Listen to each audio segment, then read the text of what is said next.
If I told you I was waiting for the DNS to propagate before I forked that Git and uploaded it to my server, would you have any idea what I just said? What if I asked you whether or not you preferred AngularJS to, say, React.js for your project? They're not the same thing. How about if I asked you what could go wrong if you chose to use MongoDB instead of MySQL for your database? A lot of things. Was everything I just said complete gibberish to you?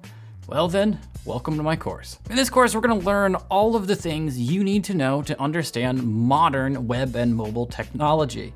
If you're trying to learn how to program or just how to communicate better with programmers, we're gonna cover everything you need to know to get in and hit the ground running. Programming is not that hard to learn, but if you don't know the basics of how, say, a browser works, how programming works at a fundamental level, or why your computer keeps freezing, you're gonna have a bad time. Over the last 6 years, I have attempted to teach myself how to program more times than I am willing to admit. And every time I tried to learn it, I failed because whenever I got into it, not only did it feel like I was learning this obscure foreign language, it felt like I was learning it on the moon.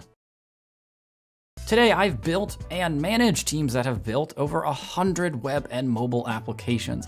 And the only way I got to where I am today was by going back and finally taking the time to understand the technology I use every day. This course is designed for two types of people. Number one, people looking to learn how to program, but maybe you didn't grow up taking every single possible science extracurricular. And number two, anyone who wants to just be better at hiring, managing, or simply communicating with developers. Or number three, anyone who wants to just stop sounding like an idiot when they talk about technology. So if either of those sound like you, enroll in the course somewhere around here, and let's get started.